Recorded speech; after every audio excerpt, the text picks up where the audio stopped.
ये तृणावर्त कौन था? कहा पूर्व जन्म में ये तृणावर्त नाम का राक्षस पांड्य देश का राजा सहस्त्राक्ष नाम का राजा था, जो गंधमादन पर्वत पर अपनी रानियों के साथ रहता था। एक बार दुर्वासा ऋषि आए, उनको प्रणाम न करने के कारण राक्षस होने का उसको श्राप दे दिया, जाओ तुम राक्षस हो जाओ। पीछे विनती करने लगा कि हमसे गलती हो गई, अपराध हो गया। तब दुर्वासा ऋषि ने कहा अब तो हमने श्राप दे दिया है, लेकिन जाओ भगवान के हाथों से तुम्हारा उद्धार होगा, भगवान के हाथों से तुम्हारा कल्याण होगा।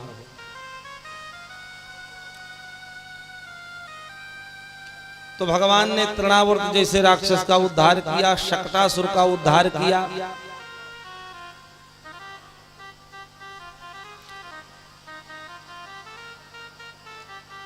और उसके बाद में धीरे धीरे समय व्यतीत हुआ तो गर्गः पुरोहितो राजन यदूनाम सुमहातपाः अब्रजम जगाम नंदस्य वसुदेव प्रचोदितः। तो कहा गर्गः पुरोहितो राजन यदूनाम सुमहातपाः। भगवान धीरे धीरे थोड़े बड़े हुए, नामकरण का समय आया।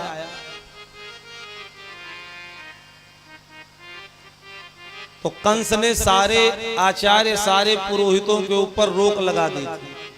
अगर कोई भी नामकरण आदि करता हुआ किसी भी बालक का कोई भी आचार्य पकड़ा गया तो उसको सजा सुनाई जाएगी, उसको प्रताड़ित किया जाएगा। तो सारे आचार्य सारे पुरोहित अपने अपने आश्रम में अपनी अपनी कुटिया में रहते थे, कहीं बाहर कोई संस्कार कराने नहीं जाते थे। एक दिन गर्गाचार्य जी महाराज भगवान की ही प्रेरणा से, भगवान के ही द्वारा गोकुल की गलियों में टहल रहे थे। इतने में नंद बाबा की दृष्टि पड़ गई। नंद बाबा दौड़ करके गए, चरणों में प्रणाम किया, कहा गुरुजी चल करके हमारे बालकों का नामकरण संस्कार कर दीजिए।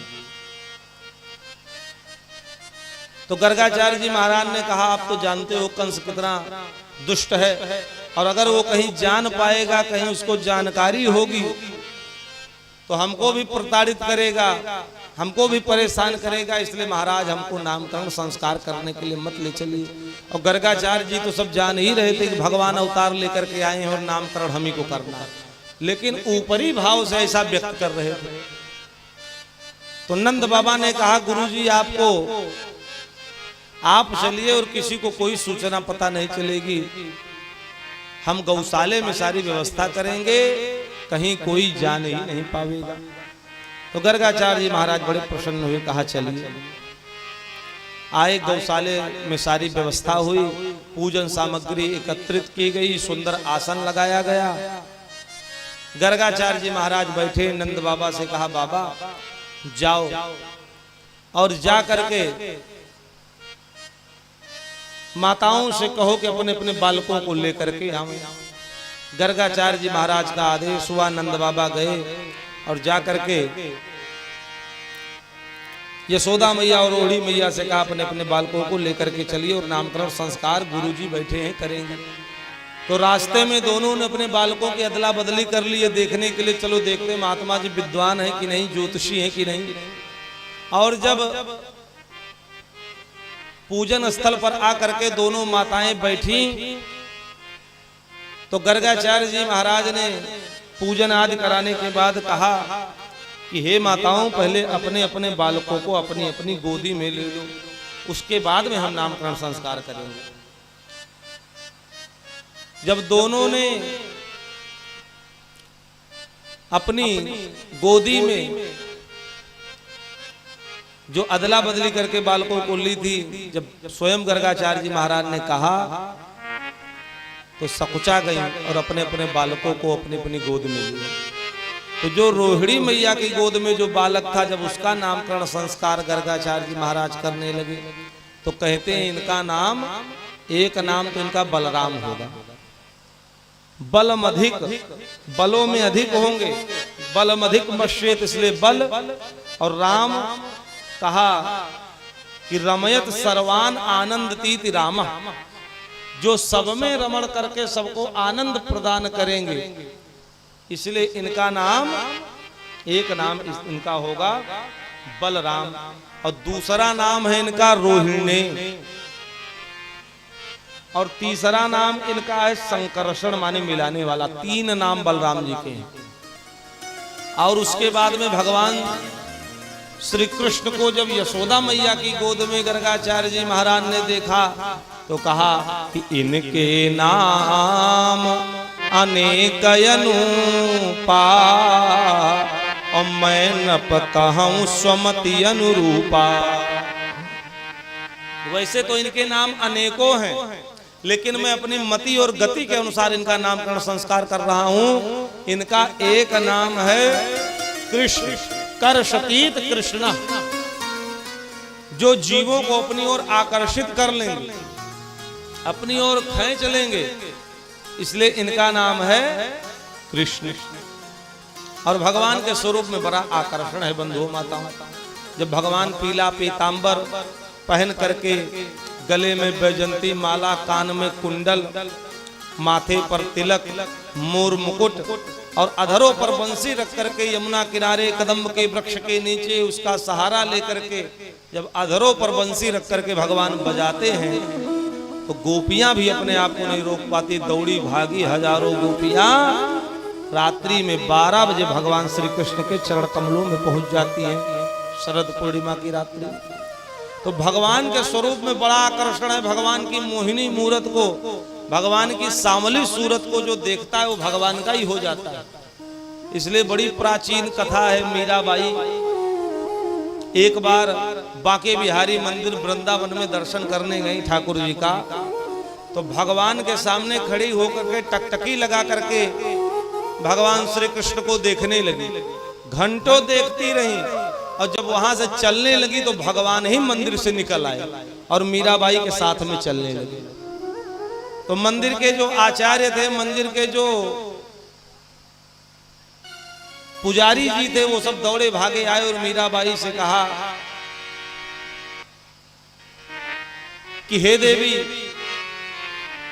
भगवान तो हर जगह विद्यमान है, आप तो विदुषी हो, आप जहां चाहोगी वहां भगवान को बुला लोगी, लेकिन इस मंदिर में भगवान अगर रहेंगे तो लाखों करोड़ों भक्तों को जो साधना के उच्चतम शिखर पर नहीं पहुंचे हैं, तुम तो साधना के उच्चतम शिखर पर पहुंच चुकी हो, जहां चाहोगी वहां भगवान को बुला लोगी, वहां दर्शन कर लोगी। लेकिन जो संसार में भक्ति के कक्षा 1 के विद्यार्थी हैं, 2 के विद्यार्थी हैं, भक्ति मार्ग के, जिनके अंदर साधना उतनी प्रबल साधना नहीं, उनके लिए तो मंदिर ही एक सहारा है, भगवान का दरबार ही एक सहारा है। वो मंदिर में आते तभी उनको सुख शांति मिलती है, प्रसन्नता मिलती है। तो भगवान से निवेदन कर दो कि भगवान पुनः मंदिर में आकर के प्रतिष्ठित हो जाएं, पुनः भगवान मंदिर में आ जाएं। जब इतना कहा तब मीराबाई ने भगवान से निवेदन किया, हे प्रभु, हे भगवान, आप हमारे हृदय में तो विद्यमान हो, हम जब चाहेंगे जहां चाहेंगे वहां आपको बुला लेंगे, लेकिन आप अगर मंदिर में रहोगे तो लाखों भक्तों को दर्शन दोगे, उन सबके हृदय में भक्ति का संचार करोगे, इसलिए हे भगवान, आप मंदिर में पुनः जाकर के प्रतिष्ठित हो जाइए।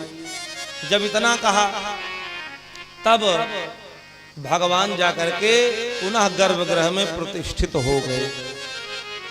तब से बांके बिहारी मंदिर में पर्दा लगने लगा, समय समय पर वहां पर्दा लगता रहता है, इसीलिए कहीं कोई ऐसा भक्त ना आ जाए जो भगवान को देखे प्रेम भरी दृष्टि से और भगवान ही निकल आवे और उसके साथ चल दे, भगवान का सूक्ष्म विग्रह ही उसके साथ चल दे। तो इसीलिए जो है वहां पर पर्दा लगता है कि कोई टकटकी लगा करके दीर्घ काल तक भगवान को न देख पावे। इसलिए भगवान के स्वरूप में बड़ा आकर्षण है बंधुओं माता, इसलिए इनका नाम क्या है? कृष्ण है।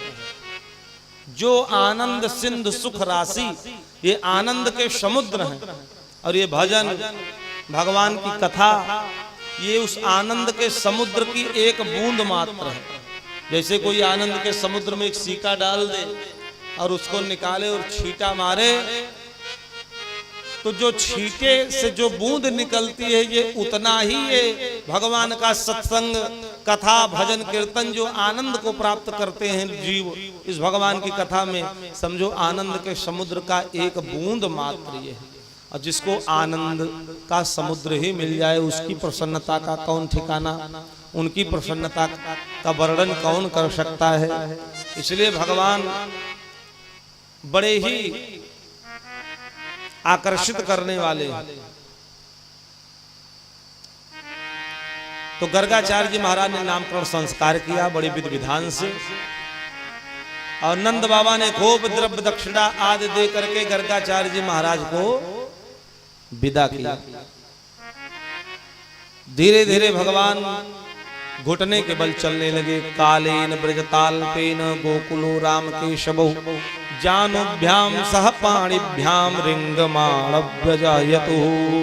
जब भगवान चलते हैं तो भगवान के पैर में जो माँ ने पायल, कमर में करधनी, हाथ में कड़ा जो पहनाया है, जब भगवान चलते छन छन करके आवाज आती है। तो गोकुल की गोपियां भी अपने आप को नहीं रोक पाती, वो दौड़ी भागी सारी गोपियां गोकुल में नंद बाबा के महल में आ जाती और भगवान के उस स्वरूप को देखती हैं, भगवान के उस रूप को देखती हैं, तो भगवान का लाख लाख धन्यवाद ज्ञापित करती और कहती है ऐसा स्वरूप तो हमने अपने जीवन में नहीं देखा। माता जब सजा करके संवार करके कन्हैया की चोटी आदि बना करके और आंगन में छोड़ती हैं, तो कन्हैया क्या करते हैं, माखन, रोटी पे माखन लगा करके उसको गोल गोल बना करके हाथ में ले करके और उस रोटी को खाते हैं। और काग भुसुंडी जी महाराज उसी आंगन में उपस्थित रहते, छीन छीन करके भगवान के हाथ से वो प्रसाद, वो जूठन प्रसादी काग भुसुंडी जी भी ग्रहण करते हैं। इस दृश्य को जब भक्त देखता है, इस भाव में जब भक्त जाता है, और माता जो श्रृंगार की रहती है, कन्हैया खेल खेल में चोटी को बिगाड़ देते हैं। आंगन में जो धूल पड़ी रहती है उस धूल को उठा करके अपने माथे पर डाल लेते हैं और अपने दोनों हाथों से अपनी आंखों को मसलते हैं, तो जो काजल रहता है वो पूरे फेस पर, पूरे चेहरे पर फैल जाता है। जब पूरे चेहरे पर काजल फैल जाता है तो भगवान का वो स्वरूप जो बनता है वो देखने लायक होता है। केश खुले हुए, पूरा काजल चेहरे पर फैला हुआ, और भगवान के हाथों से झूठन प्रसादी छीन छीन करके काग भुसुंडी जी खा रहे हैं।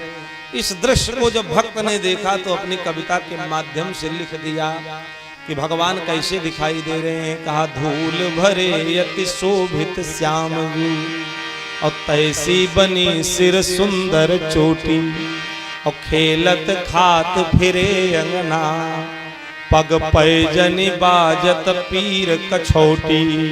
तो या छवि को रस खान बिलोकत, वारत काम कला निज कोटी, और काग के भाग बड़े सजनी, हरि हाथ सुले गयो माखन रोटी। काग के भाग बड़े सजनी, हरि हाथ सुले गयो माखन रोटी। तो सारी गोपियां, सारे ग्वाल बाल भगवान के स्वरूप को देखते हैं। भगवान के उस अद्भुत स्वरूप को देख करके, भगवान की लीला को देख करके मंत्र मुग्ध हो जाती है। तभी तो गोपियां कहती हैं, तभी तो गोपियां भगवान को मनाती हैं और कहती हैं